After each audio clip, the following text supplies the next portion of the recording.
Hi guys and welcome back to the channel Deepak Yadav education. Welcome to the daily current affairs discussion. तो guys आज की तारीख से जितने भी मोस्ट इंपॉर्टेंट करंट अफेयर्स बनेंगे उन सभी करंट अफेयर्स को हम यहाँ पर डिटेल से डिस्कस करेंगे। यह वीडियो यूपीएससी और स्टेट पीएससी के पॉइंट ऑफ व्यू से बहुत ज़्यादा इंपॉर्टेंट होता है। तो चलो शुभारंभ करते हैं। बट आगे बढ़ने से पहले अगर आप लोगों को इस लेक्चर का पीडीएफ चाहिए तो क्या करना है, नीचे डिस्क्रिप्शन बॉक्स में पीडीएफ लिंक के नाम से एक लिंक दिया गया है, उस लिंक के थ्रू आप लोग मेरे टेलीग्राम चैनल तक पहुंच जाओगे। अगर इस तरीके से आपको टेलीग्राम चैनल नहीं मिलता है तो एक बहुत सिंपल सा तरीका है, डायरेक्टली टेलीग्राम ऐप को डाउनलोड करना, सर्च बॉक्स में टाइप करना दीपक यादव एजुकेशन, आपको ये वाला चैनल मिलेगा। यहाँ से आप लोग इस लेक्चर के पीडीएफ को डाउनलोड कर पाओगे। साथ ही साथ में अगर आप लोग मेरे साथ में पर्सनली कनेक्ट करना चाहते हो तो इंस्टाग्राम पे जा सकते हो और इंस्टाग्राम पे जाकर अगेन आपको सर्च बॉक्स में टाइप करना है दीपक यादव एजुकेशन, ये प्रोफाइल मिलेगा। यहाँ पे कनेक्ट कर अपनी क्वेरीज को मेरे साथ में डिस्कस कर सकते हो। नाउ स्टार्ट करते हैं। लेकिन एक छोटा सा जो न्यूज़ है वो काफ़ी ज़्यादा आपको कवरेज में देखने को मिलेगा, पूरे दिन से लगातार चर्चा हो रही है। आपको पता होगा इस टॉपिक के बारे में मैंने जो मॉर्निंग का द हिंदू का वीडियो है उसमें ऑलरेडी बताया था, लेकिन उस समय थोड़ी सी डिटेलिंग इन्फॉर्मेशन नहीं आई थी। धीरे धीरे यहाँ पर बहुत सारे आर्टिकल्स निकल कर आते हैं जहाँ पे काफ़ी डिटेल्ड इन्फॉर्मेशन आती है। इनफैक्ट आपको पता होगा सरकार ने अभी 45 यूट्यूब वीडियोस को रिमूव कर दिया है, इनको बैन कर दिया है पूरी तरह से। तो ये जो 45 यूट्यूब वीडियोस को बैन किया गया है इसमें ध्रुव राठी का भी एक वीडियो है जिसको हटाया गया, ब्लॉक किया गया। तो ये क्यों किया गया है आओ इसको थोड़ा सा हम लोग समझते हैं। और आपको पता होगा कि ये जो वीडियोस ब्लॉक करने का काम है ना वो कौन करता है, वो हमारी इंफॉर्मेशन एंड ब्रॉडकास्ट मिनिस्ट्री करती है, आई&बी मिनिस्ट्री। तो इन्होंने यहाँ पर इन 45 वीडियोस को ब्लॉक किया है। अब ये 45 वीडियोस ऐसा नहीं है कि एक ही पर्टिकुलर चैनल से ब्लॉक करी गई हैं, लगभग 10 यूट्यूब चैनल से यहाँ पर इन वीडियोज़ को ब्लॉक किया गया है, हटा दिया गया है। अब अगर हम लोग बात करें तो इसके पीछे का रीज़न क्या है, देखो कई सारे रीज़न बताए जा रहे हैं। इन वीडियोस के अंदर कहीं ना कहीं बहुत सारी फेक न्यूज़ देखने को मिलती है, उसकी वजह से ब्लॉक किया गया है। दूसरा, काफ़ी सारी फेक न्यूज़ अग्निपथ स्कीम को लेकर फैलाई गई है, उसकी वजह से ब्लॉक किया गया है। तो ऐसा यहाँ पर मेंशन किया गया। साथ ही साथ इन वीडियोज़ के अंदर कुछ ऐसा कॉन्टेंट था जो कि कम्युनिटी के बीच में हेट्रेड को प्रमोट करता है, ठीक है ना। कम्युनिटी के बीच में जो रिलीजियस कम्युनिटीज़ है उनके बीच में और ज़्यादा विवाद पैदा कर सकता है। तो ऐसे कॉन्टेंट आपको इन वीडियोज़ के अंदर देखने को मिलेंगे। करोड़ों में यहाँ पर इन वीडियोस पर व्यूज थे, दैट इज वाई यहाँ पर इनको बैन कर दिया गया है। ये बात आपको समझ में आई। लेकिन जो सबसे ज्यादा चर्चा हो रही है वो हो रही है ध्रुव राठी के वीडियो के बारे में। अब आपको पता है ध्रुव राठी एक पॉपुलर कंटेंट मेकर है, बहुत सारा कंटेंट इन्होंने अपने चैनल पर बना रखा है, एक बहुत बड़ा सब्सक्राइबर बेस इनके चैनल पर आपको देखने को मिलेगा। तो इन्हीं का एक वीडियो अपलोड होता है फॉल ऑफ इमरान खान का, या फिर उसका जो हेडलाइन है ना वो वाई इमरान खान लॉस्ट करके, शायद इसी हेडलाइन से यहाँ पर वो जो वीडियो है ना उसी टाइटल से अपलोडेड है। बट यहाँ पर फॉल ऑफ इमरान खान करके आपको ये वाला थंबनेल देखने को मिलता है। इसी वीडियो को जब आप लोग ओपन करोगे तो आज के टाइम पर ये देखने को मिलेगा, ये जो कंटेंट है ये अवेलेबल नहीं है। क्यों? क्योंकि यहाँ पर सरकार की साइड से एक कंप्लेंट यहाँ पर किया गया है इस वीडियो के रिगार्डिंग, दैट इज वाई यहाँ पर यूट्यूब ने इस वीडियो को ब्लॉक कर दिया है। अब इसके पीछे का रीजन क्या है, क्यों इसको ब्लॉक किया गया? क्योंकि जब इस वीडियो को ओपन किया गया तो इस वीडियो में लगभग 4 मिनट 41 सेकंड पर जाओगे तो यहाँ पर एक मैप दिखाया गया है। वो मैप कुछ इस प्रकार से आपको देखने को मिलेगा। अब आपको पता होगा, ये मैंने आपको कितनी बार पढ़ा रखा है कि हमेशा आप लोग जो सही मैप है उसी को देखकर डाउनलोड करना और उसी को हमेशा ड्रॉ करना। जब भी हम लोगों ने पढ़ाई करी है, जब भी इंडिया के मैप के बारे में बात करी है, तब भी आप लोगों को ये बहुत बार आप लोगों को बताया गया था, आपको याद होगा। फिलहाल इस वाले मैप में आप देखोगे ना तो ये वाला जो पर्टिकुलर रीजन है पाकिस्तान ऑक्यूपाइड कश्मीर वाला, ये इंडिया का रीजन है ना, ये इंडिया का हिस्सा, ये भारत की टेरिटरी है। लेकिन वीडियो के अंदर 40 मिनट बोल रहा हूँ, 4 मिनट 41 सेकंड पर आप देखोगे ना तो ये वाली जो टेरिटरी है ना ये बेसिकली पाकिस्तान के अंदर में दिखाई गई है, जैसा आप लोग देख पा रहे होंगे। यानी कि जो पाकिस्तान ऑक्यूपाइड कश्मीर वाला रीजन है जो कि भारत का हिस्सा है, तो उसको यहाँ पे पाकिस्तान की टेरिटरी के अंदर दिखाया गया और मिलियंस में व्यूज़ थे, दैट इज़ वाई यहाँ पर इसको पूरी तरह से बैन कर दिया गया है। आई होप आप लोगों ने बहुत छोटे से और क्रिस्प वे में पूरा मामला समझ लिया है। वैसे इसका करेक्ट मैप क्या होना चाहिए, ये जो टेरिटरी है ये आपको इंडिया के अंदर दिखानी है। मैंने कितनी बार बताया, आपको याद भी होगा, ठीक है ना। इस प्रकार से आपको ये मैप ड्रॉ करना होता है। ये जो पाकिस्तान ऑक्यूपाइड कश्मीर में ये भारत का हिस्सा है, ना कि यहाँ पर पाकिस्तान का रीजन है, ठीक है ना। ये आपको ध्यान में रखना है। हालांकि जब आप लोग गूगल पर इंडिया के मैप देखते हो, उनके इमेजेस देखते हो, तो वहाँ पर भी मतलब 90% इमेजेस के अंदर यही मिस्टेक आपको देखने को मिलती है, ठीक है ना। हालांकि यहाँ पर मैप ऑफ इंडिया से आप लोग जब मैप को डाउनलोड करोगे तो वहाँ पे आपको करेक्ट जो इमेज है वो देखने को मिलती है, ठीक है। तो मैप ऑफ इंडिया से आप लोग मैप लिया करो, उनकी वेबसाइट पर आपको बिल्कुल ऑथेंटिक मैप्स देखने को मिलते हैं। क्लियर हुआ? चलो आते हैं हम लोग अपने नेक्स्ट आर्टिकल की तरफ। अगला आर्टिकल बहुत इंपॉर्टेंट होने वाला है। आपको पता होगा रिसेंटली टेली कम्युनिकेशन बिल को लेकर एक ड्राफ्ट तैयार किया गया है। अब इसके ऊपर चर्चा की जा रही है। तो टेली कम्युनिकेशन बिल के अंदर कुछ चेंजेस लेकर आए जा रहे हैं। वो बेसिकली चेंजेस क्या होने वाले हैं वो सब हम लोग डिस्कस करेंगे। तो draft Indian telecommunication bill 2022 आखिरकार क्या है, इस वाले आर्टिकल को आप लोग जीएस पेपर नंबर 3 से रिलेट कर पाओगे। सिलेबस के अंदर टॉपिक है इंडस्ट्रियल ग्रोथ का, आईटी एंड कंप्यूटर्स का, साथ ही साथ जीएस पेपर नंबर 2 के अंदर गवर्नमेंट पॉलिसीज एंड इंटरवेंशंस का टॉपिक आपको देखने को मिलेगा। बात यह आती है कि आखिरकार मुद्दा क्या है, इशू क्या है। इशू यह है कि जो डिपार्टमेंट ऑफ टेलीकम्युनिकेशन है, जो कि हमारे दूर संचार को संभालता है पूरी तरह से, है ना, तो जो टेलीकम्युनिकेशन का डिपार्टमेंट आपको देखने को मिलेगा, रिसेंटली इन्होंने क्या किया, ड्राफ्ट इंडियन टेलीकम्युनिकेशन 2022 बिल को जो है रिलीज कर दिया। अब यहाँ पर ये बेसिकली एक ड्राफ्ट है, ध्यान रखना है। इसके ऊपर अभी चर्चा हो रही है, लोगों के सजेशन मांगे हैं। तो 20 तारीख तक लोग सजेशन दे सकते हैं, क्योंकि इनकी वेबसाइट पर ईमेल दे रखी है। वहाँ पे आप लोग अपना सजेशन देना चाहो, क्या करना चाहिए क्या नहीं करना चाहिए, वो सजेशन डाले जा सकते हैं। तो बेसिकली यहाँ पर एक ड्राफ्ट उसी को बोलते हैं। तो ये जो ड्राफ्ट है ना, इसका मेजर फोकस ये होने वाला है कि जो इंटरनेट बेस्ड ओटीटी प्लेटफॉर्म्स होते हैं, ओटीटी की फुल फॉर्म क्या है, ओवर द टॉप प्लेटफॉर्म्स, ये ध्यान रखना। जैसे हमारे नेटफ्लिक्स, अमेजन प्राइम, ये सब प्लेटफॉर्म्स है, ये सब ओटीटी के अंदर आते हैं, हॉटस्टार वगैरह, ये सब ओटीटी प्लेटफॉर्म्स हैं। तो इन्हीं ओटीटी प्लेटफॉर्म्स को रेगुलेट करने के लिए यहाँ पर इस बिल के अंदर कुछ बात की जा रही है। हालांकि यहाँ पर क्या किया गया है मैं आपको बताऊंगा। अब डायरेक्टली हम लोग इस बिल के की हाइलाइट्स के बारे में बात करते हैं, एग्जैक्टली क्या क्या बोला गया है। ये जो ड्राफ्ट बिल आपको देखने को मिलेगा, इसके अंदर 3 अलग अलग सेपरेट एक्ट्स को साथ में लेकर आने की बात की जा रही है। और वो जो एक्ट है वो कौन कौन सा आपको देखने को मिलेगा, the Indian telegraph act 1885, Indian wireless telegraphy act 1933 and then उसके बाद the telegraph wires unlawful protection act 1950।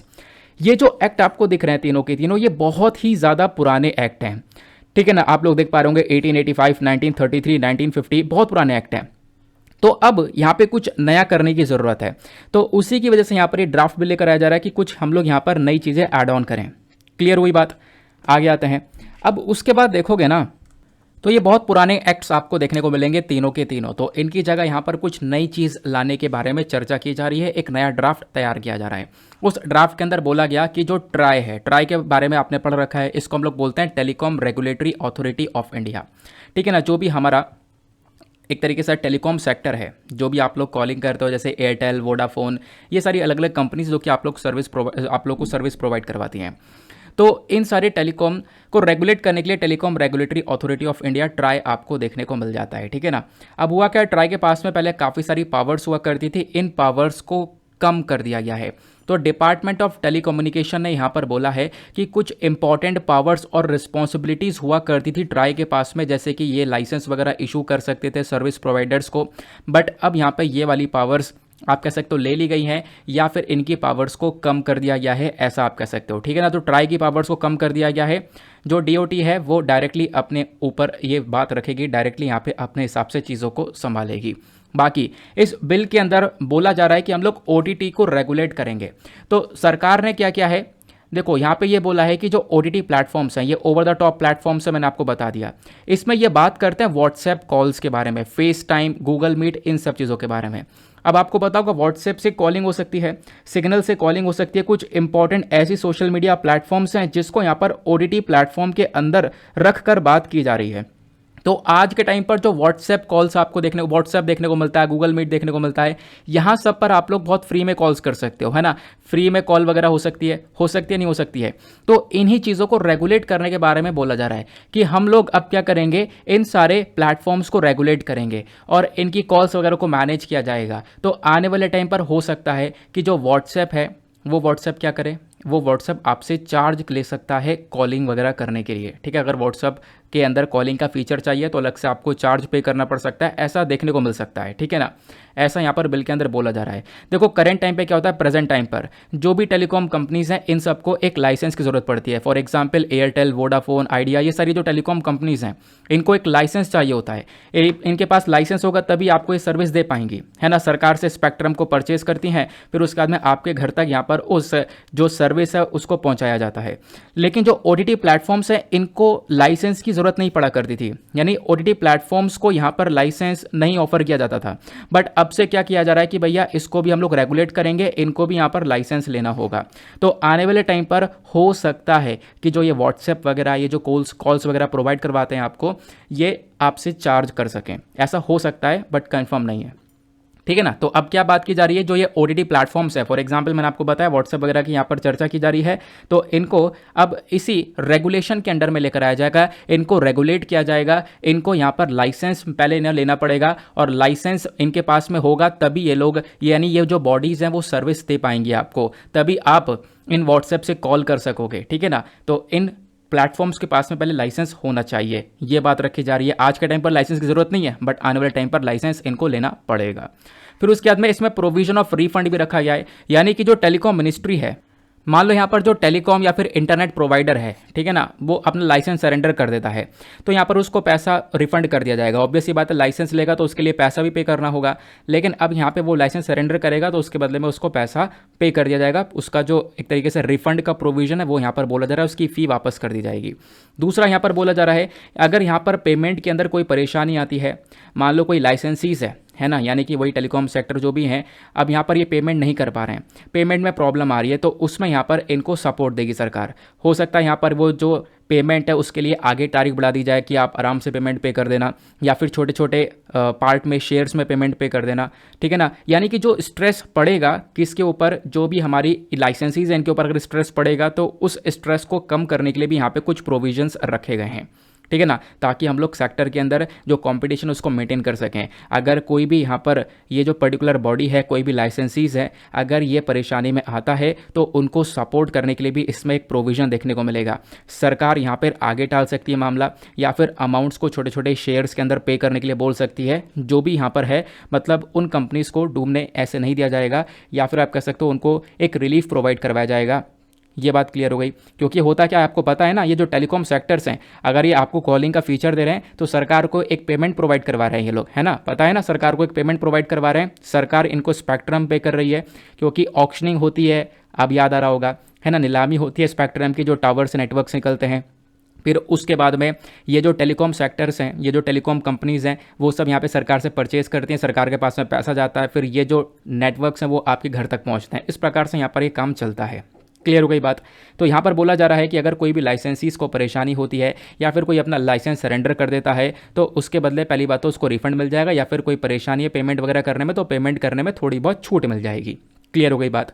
अब बात करते हैं इंसॉल्वेंसी के बारे में, मतलब दिवालिया निकल गया, कंपनी डूब रही है, ठीक है ना। अगर यहाँ पर मान लो इंसॉल्वेंसी देखने को मिल रही है, कंपनी डूब रही है, वोडाफोन डूब रहा है कि भाई अब हमें हमने चलाना ही नहीं है, ख़त्म करना है, ठीक है ना, अब कंपनी चलानी नहीं है अपने को, ऐसा अगर उनको करना है तो जो स्पेक्ट्रम उन्होंने सरकार से लिया है ना, वो स्पेक्ट्रम सरकार वापस ले लेगी, ठीक है ना। जो स्पेक्ट्रम यहाँ पर उस कंपनी को दिया गया था वो सरकार के कंट्रोल में वापस से आ जाएगा, फिर उसको सरकार आगे दूसरी जगह पर जहाँ पर भी सूटेबल होगा वहाँ पर उसको असाइन कर सकती है।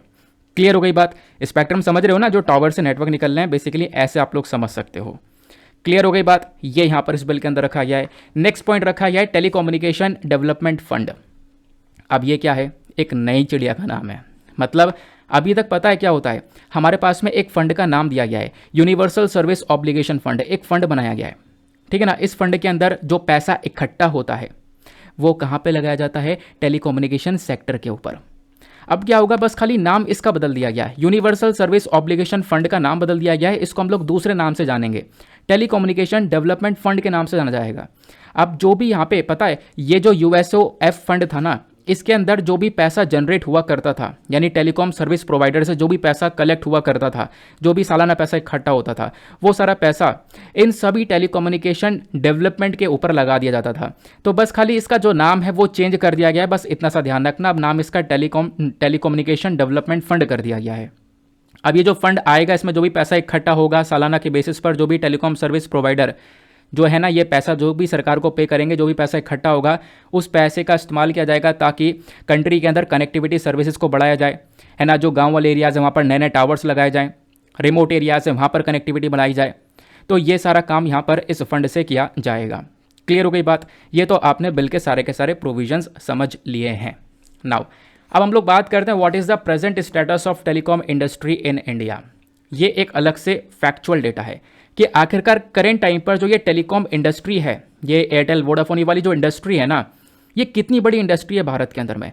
देखो टेलीकॉम इंडस्ट्री जो भारत की है ये आज के टाइम पर सेकेंड लार्जेस्ट है दुनिया में। इंडिया वाली जो टेलीकॉम इंडस्ट्री है वो दुनिया की दूसरे नंबर पर आने वाली सबसे बड़ी इंडस्ट्री है। आज के टाइम पर हमारे कंट्री में लगभग 1.17 बिलियन लोग आपको एज अ सब्सक्राइबर देखने को मिलेंगे इन टेलीकॉम इंडस्ट्री के अंदर, या फिर आप कह सकते हो इतने लोग आज के टाइम पर मोबाइल चला रहे हैं। ठीक है ना, ये बात क्लियर हुई। तो ओवरऑल आप देख पाओगे 85.11% के आसपास ये जो टेलीकॉम सेक्टर है वो इंडिया को कवर कर लेता है।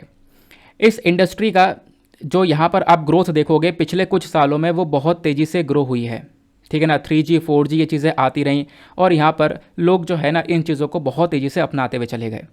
टेलीकॉम सेक्टर आज के टाइम पर आप देखोगे इतना तेज़ी से ग्रो हुआ है, इसके पीछे का एक और कारण भी है कि बीच में जो FDI फ्लो है यानी कि फॉरेन डायरेक्ट इन्वेस्टमेंट, यानी बाहर से जो विदेश से पैसा आया है, जो भी यहाँ पर लोगों ने इन्वेस्ट किया, इंडिया में निवेश किया है, वो निवेश भी काफ़ी तेज़ी से बढ़ा। 2014 से लेकर 2021 में देखोगे ना तो जो FDI इनफ्लो हुआ है टेलीकॉम सेक्टर में वो 150% से इंक्रीज़ हुआ है, 150% से बढ़ता हुआ नजर आया है। 2002 से लेकर 14 के बीच में जो बाहर से इन्वेस्टमेंट आया था वो 8.32 बिलियन डॉलर्स का था, लेकिन आप देखोगे अब 2021 के आसपास जो ये इन्वेस्टमेंट है वो 20.72 बिलियन डॉलर्स के आसपास पहुंच चुका है। तो FDI इस पर्टिकुलर सेक्टर में, टेलीकॉम सेक्टर में बहुत तेज़ी से इंक्रीज़ हुआ, ऐसा बताया गया। जो ये टेलीकॉम सेक्टर है आज के टाइम पर FDI के मामले में तीसरे नंबर पर आता है, और साथ ही साथ इस टेलीकॉम सेक्टर ने आप कह सकते हो डायरेक्टली 2.2 मिलियन लोगों को रोजगार दे रखा है डायरेक्टली, और इनडायरेक्टली 1.8 मिलियन लोगों को जॉब्स प्रोवाइड करवा रखी हैं। तो इतना बड़ा सेक्टर आपको ये टेलीकॉम इंडस्ट्री देखने को मिलती है भारत की। आई होप आपको ये क्लियर हुआ। साथ ही साथ में बोला जा रहा है कि ये काम तो हम कर ही रहे हैं और इंडिया अभी धीरे धीरे और आगे बढ़ रहा है।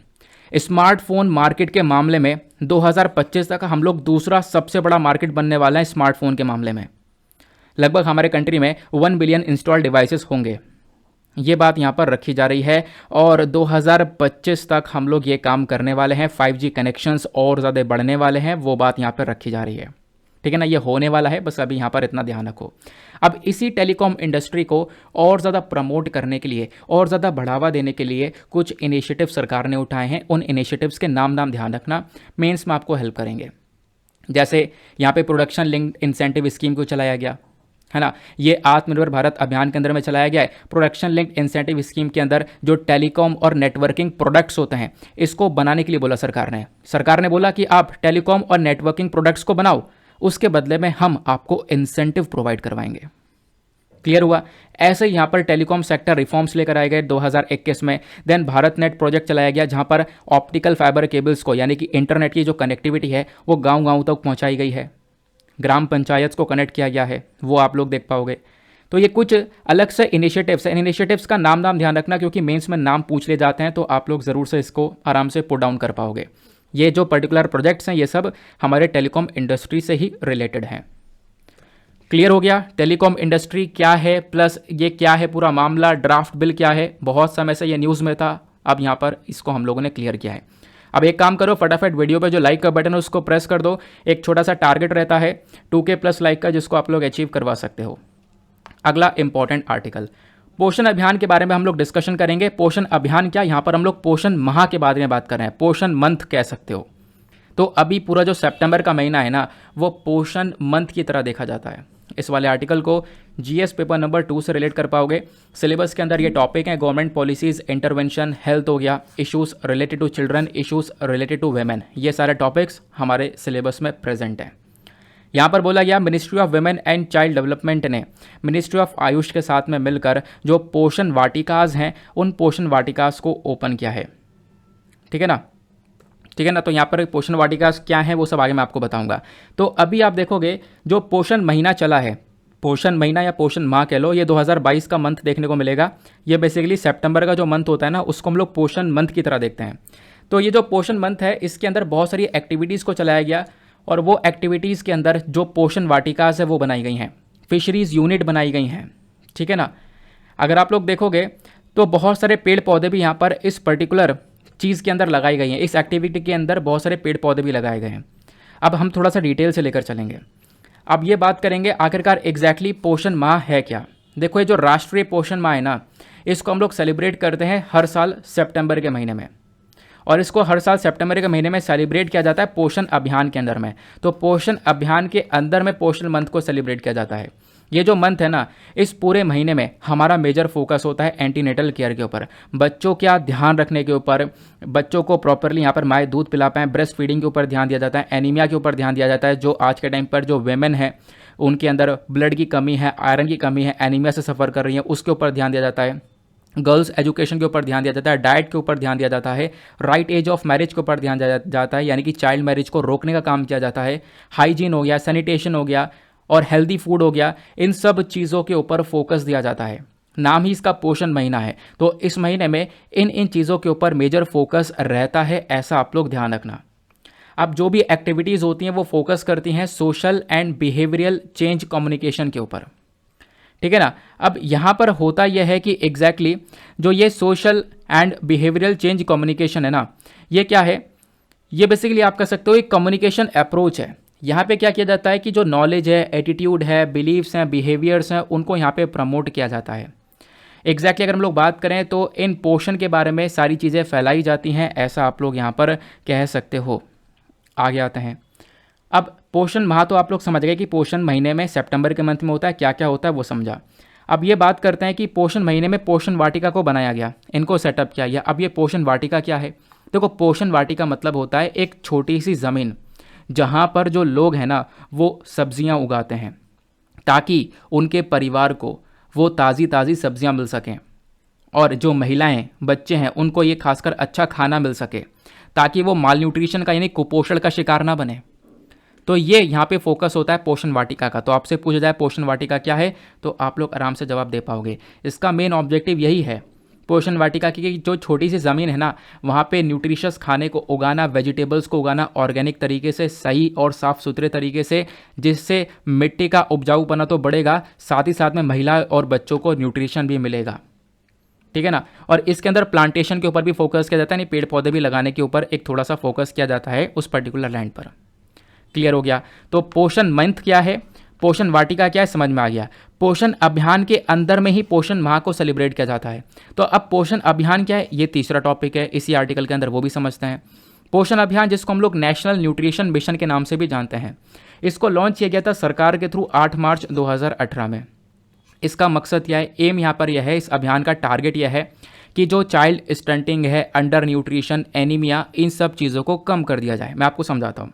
देखो, एक कंडीशन ऐसी होती है, बच्चे की उम्र के कंपैरिजन में जब आप देखोगे ना, तो उसकी हाइट काफ़ी कम होती है। बच्चे की उम्र के कंपैरिजन में देखोगे उसका वेट काफ़ी कम होता है। जो अंडर वेट वाली कंडीशन होती है, चाइल्ड स्टंटिंग वाली कंडीशन होती है, वो इन्हीं को हम लोग बोलते हैं।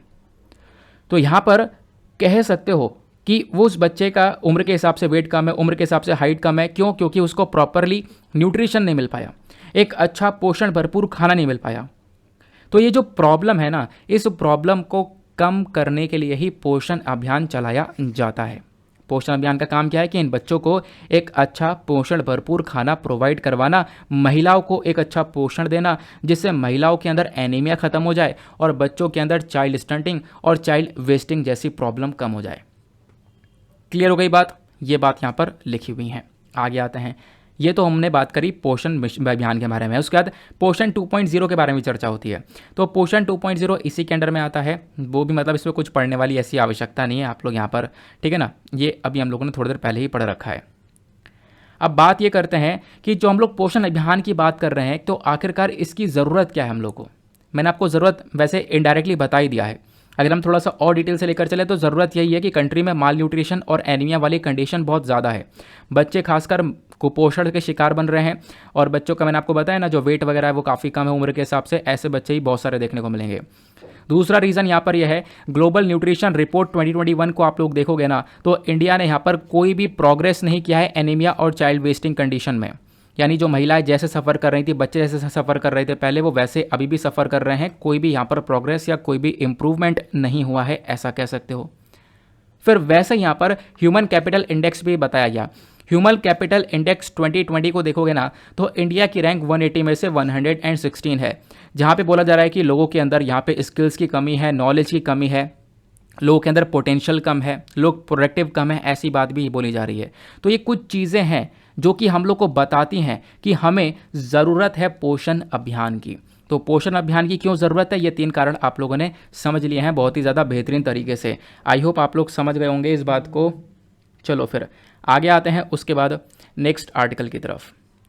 अगला आर्टिकल भी बहुत ज़्यादा न्यूज़ में है इस समय, तो डिटेल से डिस्कस करेंगे। मेघ चक्र ऑपरेशन के बारे में हम लोग बात करने वाले हैं, बहुत न्यूज़ में है। तो मेघ चक्र ऑपरेशन क्या है आओ डिस्कस करते हैं। इस वाले आर्टिकल को आप लोग जीएस पेपर नंबर 2 से रिलेट कर पाओगे। सिलेबस के अंदर इश्यूज रिलेटेड टू हेल्थ का टॉपिक देखने को मिल जाता है। क्वेश्चन यह है कि न्यूज़ क्या है। देखो यहाँ पर एक ऑपरेशन चलाया गया है, उसका नाम है मेघ चक्र ऑपरेशन। अब जो ये मेघ चक्र ऑपरेशन है ना, इसका काम क्या है? इसका काम यहाँ पर यह है एग्जैक्टली जो चाइल्ड सेक्सुअल अब्यूज़ मटेरियल होता है या चाइल्ड पोर्नोग्राफी होती है उसको रोकना। तो चाइल्ड पोर्नोग्राफी या चाइल्ड सेक्सुअल अब्यूज़ मटेरियल के अगेंस्ट में इस ऑपरेशन को चलाया गया। अभी सीबीआई ने, सेंट्रल ब्यूरो ऑफ इन्वेस्टिगेशन ने बहुत सारी जगह पर इन्वेस्टिगेशन किया है, लगभग 59 जगह पर छापा मारा है। और वो जो 59 जगह है ना, वो 20 स्टेट और यूनियन टेरिटरी से बिलोंग करती है, मतलब 20 इसके अंदर स्टेट भी यूनियन टेरिटरी भी आपको देखने को मिलेंगे। तो इतनी जगह पर छापा मारा और बहुत सारे लोगों को अरेस्ट किया गया। चाइल्ड पोर्नोग्राफी के केस में, चाइल्ड सेक्सुअल अब्यूज़ मटेरियल के केस में वो लोग क्या कर रहे थे कि जो चाइल्ड पोर्नोग्राफी वाला मटेरियल है ना, इसको सर्कुलेट कर रहे थे, स्टोर कर रखा था उन्होंने, डाउनलोड कर रहे थे, ट्रांसमिट कर रहे थे। तो इस पर्टिकुलर ऐसे केसेस को टैकल करने के लिए इसके अगेंस्ट में ही मेघ ऑपरेशन को चलाया गया है। तो आपसे पूछा जाए मेघ ऑपरेशन किस चीज़ के संदर्भ में है, तो बता देना चाइल्ड पोर्नोग्राफी या चाइल्ड सेक्सुअल अब्यूज़ के रिगार्डिंग यहाँ पर इस पर्टिकुलर ऑपरेशन को लेकर आया गया है।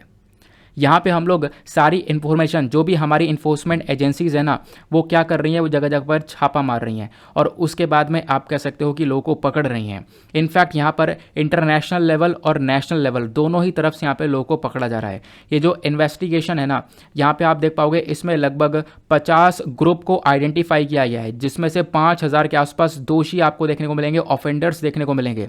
नेशनली भी और इंटरनेशनली भी आपको देखने को मिलेंगे, बाहर के लोग भी हैं, क्योंकि इस पर्टिकुलर ऑपरेशन में आप कह सकते हो कि इंटरपोल के थ्रू काम किया जा रहा है। इंटरपोल चैनल के थ्रू दुनिया भर की जो यहाँ पे पुलिस है वो सब आपस में मिलकर वर्क करती हुई नजर आएंगी। नाउ ये जो सिमिलर एक्साइज कोड है, यानी कि जैसे मेघ ऑपरेशन है ना, ऐसे यहाँ पर एक और ऑपरेशन चलाया गया था। वो कौन सा ऑपरेशन था? वो था ऑपरेशन कार्बन। ऑपरेशन कार्बन को पिछले साल नवंबर 2021 में चलाया गया था, ये आपको ध्यान में रखना है। क्लियर हो गई बात? आई होप आप लोग यहाँ पर इस बात को समझ रहे होंगे कि एग्जैक्टली ऑपरेशन जो मेघ है, मेघ चक्र, वो किस चीज़ से रिलेटेड है। ठीक है ना, आगे आते हैं। ये बात मैंने आपको बता दी, अच्छा ये सब लोगों ने पढ़ लिया है ऑलरेडी। आगे आते हैं, ये हम लोगों ने डिस्कस कर लिया। चलो अब ये आपने समझ लिया कि चाइल्ड सेक्सुअल अब्यूज़ के रिगार्डिंग जो मेघ ऑपरेशन है उसको यहाँ पर चलाया जाता है।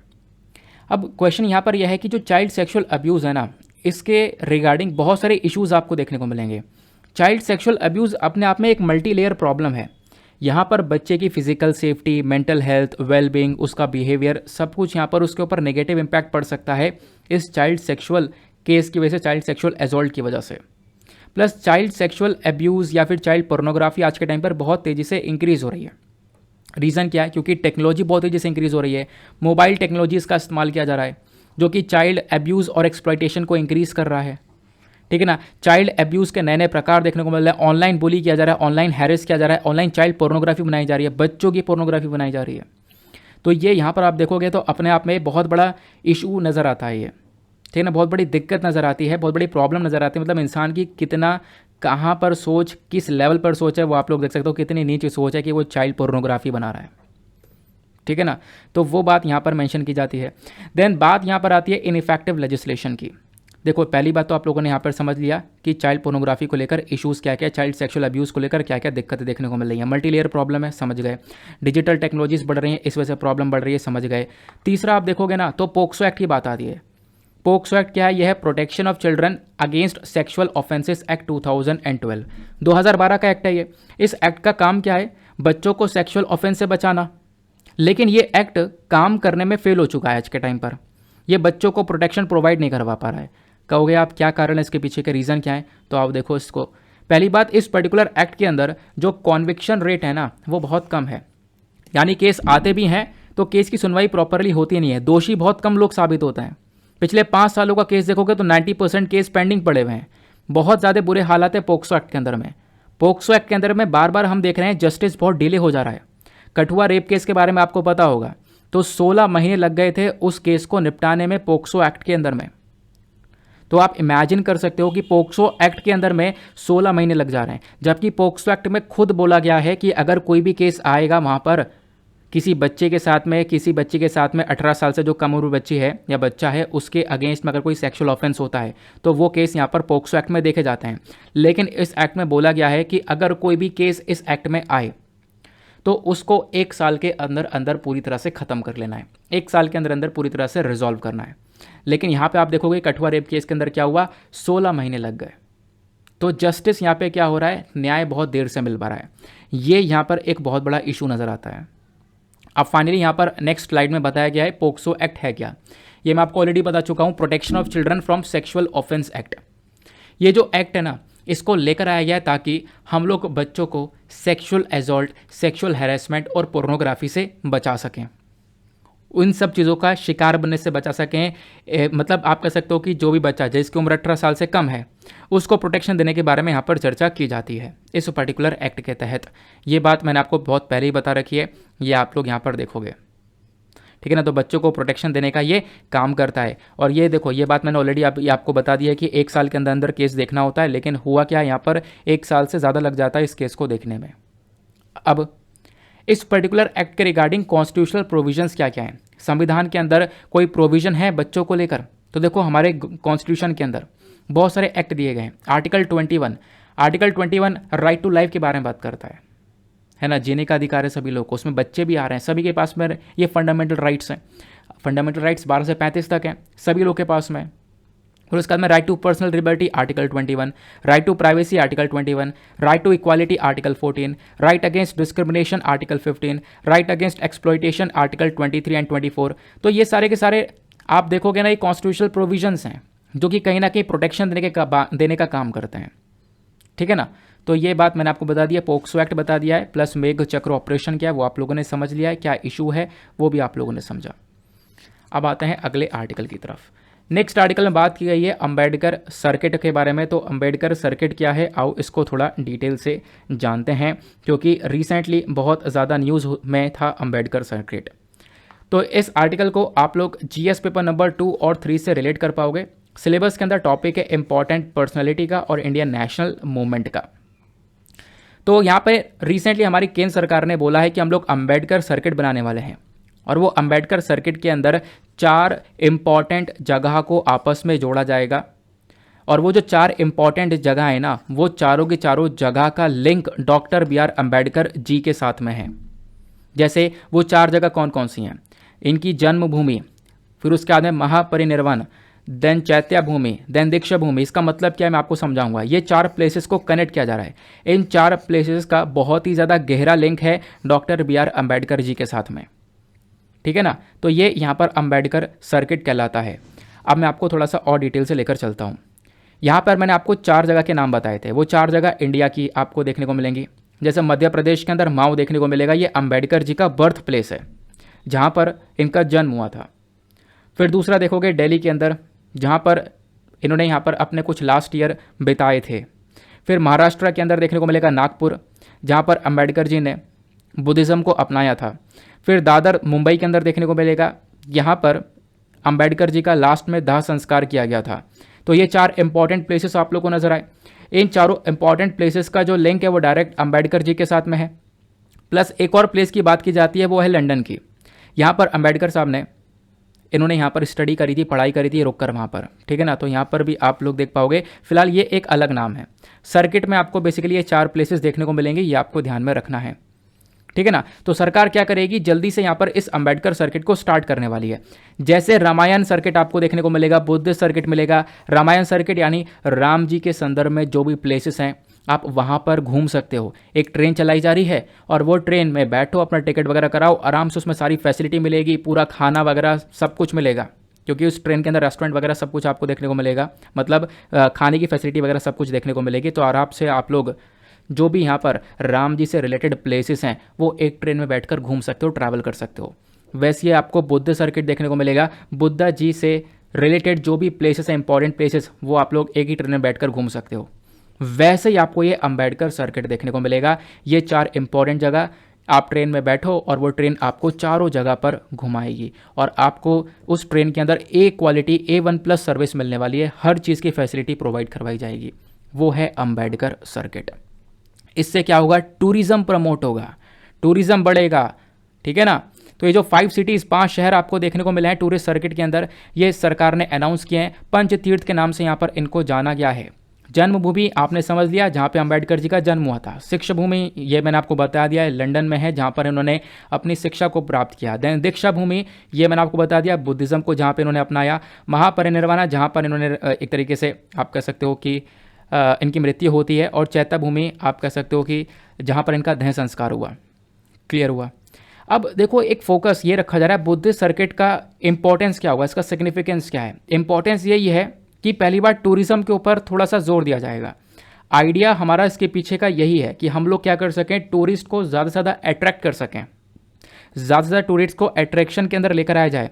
इस जर्नी के अंदर आपको खाना मिलेगा, प्रॉपर ट्रांसपोर्टेशन मिलेगा, हर जगह पर एंट्री मिलेगी, प्रॉपरली आपका ध्यान रखा जाने वाला है, ठीक है ना। इससे यहाँ पर ये जो एरियाज़ पर जब लोग घूमने जाएंगे, विजिटर जाएंगे, तो इसकी वजह से यहाँ पर डेवलपमेंट भी होगा, इंफ्रास्ट्रक्चर डेवलपमेंट होगा, रोड डेवलपमेंट होगा, रेल की कनेक्टिविटी बढ़ेगी, विजिटर्स के लिए फैसिलिटीज़ प्रोवाइड करवाई जाएंगी। तो ओवरऑल डेवलपमेंट भी होता हुआ नजर आएगा उन एरियाज़ का। अब बात यह आती है, what are the issues related to Ambedkar circuit. Ambedkar circuit क्या है आपने जान लिया, क्या इंपॉर्टेंस है वो आपने जान लिया। अब बात ये की जा रही है इसमें क्या क्या प्रॉब्लम्स, क्या क्या दिक्कतें देखने को मिल रही हैं। देखो, बहुत सारे लोगों ने ना इसमें बहुत सारी प्रॉब्लम्स बताई हैं। जैसे पहली प्रॉब्लम बताई गई, lack of other important sites, यानी अंबेडकर जी से रिलेटेड इन 4 साइट्स, इन 4-5 साइट्स के अलावा और भी इंपॉर्टेंट साइट्स हैं, उनको भी इंक्लूड करना चाहिए था। क्रिटिक्स का कहना यहाँ पर यह है कि रायगढ़ डिस्ट्रिक्ट जो है महाराष्ट्र का, जहाँ पर डॉक्टर अंबेडकर जी ने महासत्याग्रह को लीड किया। देन पुणे भी एक बहुत इंपॉर्टेंट जगह है, जहाँ पर पहला नेगोशिएशन हुआ था महात्मा गांधी जी के बीच में और अंबेडकर जी के बीच में। कहाँ पर? येरवाड़ा जेल के अंदर में, ठीक है ना। फिर उसके बाद में आप लोग यहाँ पर देखोगे जो ये बैठकर बातचीत हुई थी, नेगोशिएशन हुआ था, उसके बाद में पूना पैक्ट आया। पूना पैक्ट साइन किया गया था डॉक्टर अंबेडकर जी के थ्रू, डिप्रेस्ड क्लास के बिहाफ में। फिर उसके बाद में श्रीलंका भी एक इंपॉर्टेंट प्लेस है, जहाँ पर बुद्धिस्ट कॉन्क्लेव को यहाँ पे अटेंड किया था डॉक्टर अंबेडकर जी ने, ठीक है ना। फिर वहीं से वहीं से यहाँ पर वो इन्फ्लुएंस होता है, उसके बाद में ये अपने आप को कन्वर्ट करते हैं बुद्धिज़्म में, अब बाद में यहाँ पर ये बुद्धिज़्म को अपनाते हैं। फिर श्रीलंका के बाद कोल्हापुर भी यहाँ पर एक इंपॉर्टेंट जगह है। तो ये कुछ इंपॉर्टेंट प्लेसेस देखने को मिल जाती हैं जो कि अंबेडकर जी से रिलेटेड हैं। तो ये भी अंबेडकर सर्किट में ऐड करनी चाहिए थी, ऐसा यहाँ पर क्रिटिक्स का कहना है, ठीक है ना।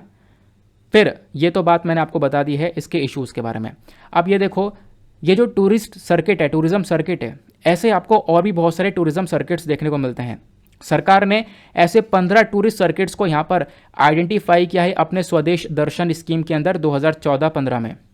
इसमें रामायण सर्किट है, बुद्ध सर्किट है, कोस्टल सर्किट है, डेजर्ट सर्किट है, इको सर्किट है, heritage, north east, Himalayan, Sufi, Krishna, rural, tribal, Tirthankar circuit. इसी में आपको Ramayana, Buddhist, north east circuit जो देखने को मिलेगा, ये एक्टिव है।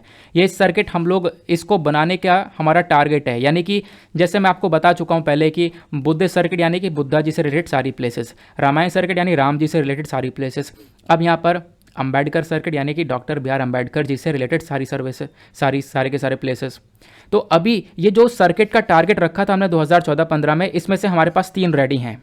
और वो 3 कौन कौन से रेडी हैं? रामायण सर्किट, बुद्ध सर्किट और नॉर्थ ईस्ट सर्किट हमारे पास में ऑलरेडी एक्टिव है, रेडी है।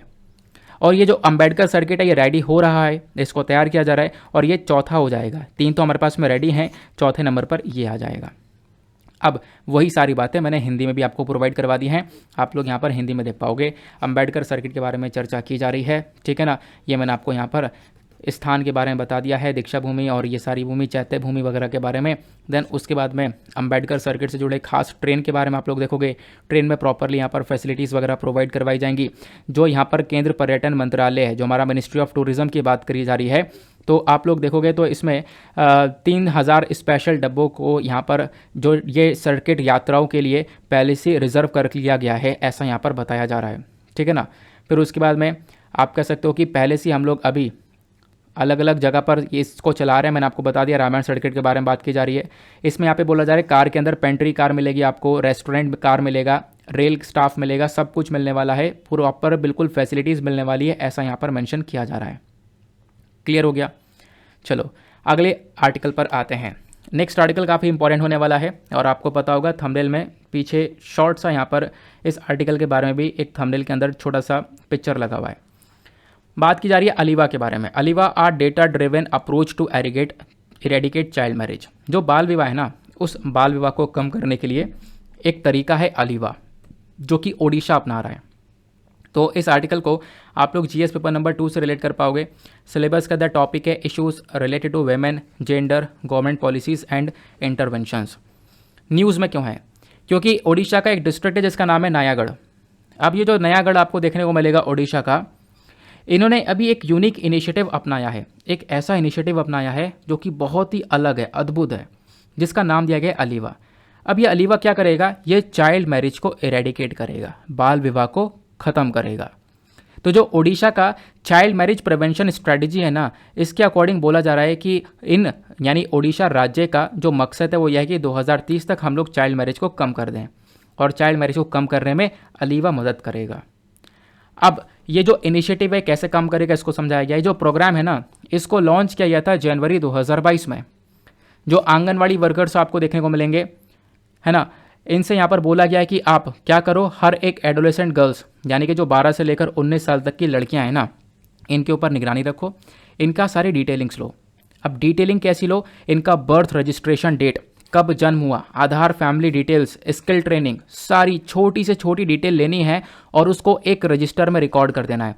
उस रजिस्टर का नाम है अलीवा। तो उस रजिस्टर में इन लड़कियों की सारी डिटेल्स रखी जाएंगी, ऐसा यहाँ पर बोला जा रहा है। डिटेल्स कलेक्ट करके रखी जाएंगी।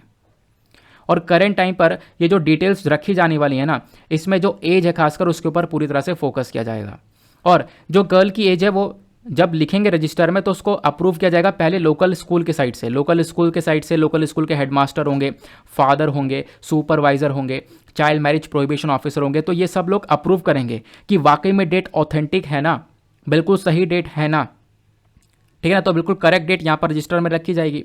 और करेंट टाइम पर आप लोग देखोगे तो जो ओडिशा है इसने ऑलरेडी बहुत सारी इन्फॉर्मेशन रजिस्टर कर रखी है। लगभग 48,642 एडोलेसेंट गर्ल्स की, 48,642 एडोलेसेंट गर्ल्स की जो इन्फॉर्मेशन है वो इसने अपने अलीवा रजिस्टर्स के अंदर रजिस्टर करके रख रखी है, ठीक है ना। ये बात रखी गई।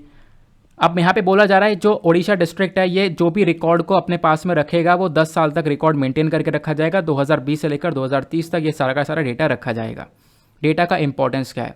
इंपॉर्टेंस ये है कि बच्चों की जो चाइल्ड मैरिज है वो उसको रोकेगा। क्यों?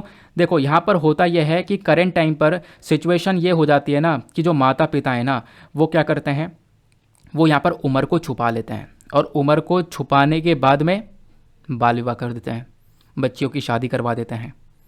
तो बेसिकली यहाँ पर ये बोला जा रहा है कि जब भी चाइल्ड मैरिज होगी तो उसका पूरी तरह से यहाँ पर एज को पता लगाया जाएगा और वो जो प्रॉपर एज है, बिल्कुल तरीके वाली, जो ऑथेंटिक बिल्कुल सच्ची जो एज है ना, वो यहाँ पर रजिस्टर में रजिस्टर करके रखने वाली है ओडिशा। अब आज के टाइम पर जो ये बाल विवाह है इसका करंट स्टेटस आखिरकार भारत में कैसा है इसको समझ लेते हैं। देखो यूनाइटेड नेशन चिल्ड्रन फंड के अकॉर्डिंग अगर आप लोग बात करोगे, यूनिसेफ के अकॉर्डिंग, तो ये बोलता है कि हर साल आप देखोगे तो 1.5 मिलियन के आसपास जो गर्ल्स हैं जिनकी उम्र 18 से कम है उनकी शादी हो जाती है और बेसिकली शादी हो गई है इंडिया के अंदर में। तो 1.5 मिलियन के आसपास, 15 लाख के आसपास यहाँ पे बाल विवाह हो चुके हैं इंडिया के अंदर। हर साल इतनी शादियाँ होती हैं, ऐसा यहाँ पर मेंशन किया गया है यूनिसेफ के थ्रू। तो अपने आप में इंडिया कहीं ना कहीं आप कह सकते हो टॉप वाली कंट्रीज़ में आता है इस मामले के अंदर, चाइल्ड मैरिज के मामले में। हालांकि पिछले कुछ सालों में चाइल्ड मैरिज थोड़ा सा कम होता हुआ नजर आया है, वो बात अलग है, लेकिन वेस्ट बंगाल, बिहार के अंदर अभी भी चाइल्ड मैरिज बहुत ज़्यादा है। अभी इंडिया में सबसे कम चाइल्ड मैरिज कहाँ पर देखने को मिलेगा? सबसे लोएस्ट आपको देखने को मिलेगा जम्मू एंड कश्मीर, लक्षद्वीप, लद्दाख, हिमाचल प्रदेश, गोवा, नागालैंड, केरला, पुडुचेरी और तमिलनाडु। यहाँ पर बिल्कुल चाइल्ड मैरिज अपने लोएस्ट स्तर पर देखने को मिलता है। पिछले कुछ समय में जैसे मैंने आपको बताया चाइल्ड मैरिज थोड़ा थोड़ा कम हुआ है, ये परसेंटेज यहाँ पर बताया गया। पहले 27% था, फिर 23% हुआ। ये ध्यान रखने की ज़रूरत नहीं है, लेकिन ये ज़रूर ध्यान रखना सबसे तेज़ी से कहाँ पर बाल विवाह कम हुआ है तो उसमें राजस्थान, मध्य प्रदेश और हरियाणा आपको देखने को मिलेगा। यहाँ पर सबसे तेज़ी से बाल विवाह कम हुआ। अब आपको ये देखना है कि चाइल्ड मैरिज को ख़त्म करने के लिए या फिर चाइल्ड मैरिज के अगेंस्ट में आपको बहुत सारे अलग अलग एक्ट्स देखने को मिलेंगे। हिंदू मैरिज एक्ट के अंदर मिनिमम एज बताई गई है, यहाँ पर गलत लिखिए, मिनिमम एज करेक्ट बताओ। ये आप लोग को बताना है कि हिंदू मैरिज एक्ट के अंदर मिनिमम एज क्या है, जो मतलब लड़की की और लड़के की क्या एक मिनिमम एज होनी चाहिए, उसके बाद शादी करवाई जा सकती है। ठीक है ना, एक मिनिमम एज क्या है, फटाफट नीचे कमेंट सेक्शन में बताओ। वो आपको यहाँ पर डेटा में देखने को मिल जाता है, फिलहाल मैंने लिख रखा है, लेकिन आपको नीचे कमेंट सेक्शन बताना है वो गलत डेटा है, आपको सही बताना है अपडेटेड वाला।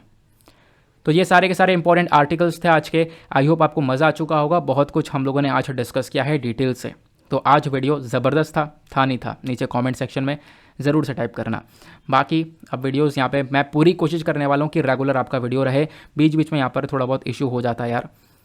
ठीक है ना, नाउ इसी के साथ में चलो करते हैं हम लोग अपने लेक्चर को समाप्त और मिलते हैं आप लोगों से अगले वीडियो में। आज के लिए bye bye, have a nice day, thank you and Jai Hind.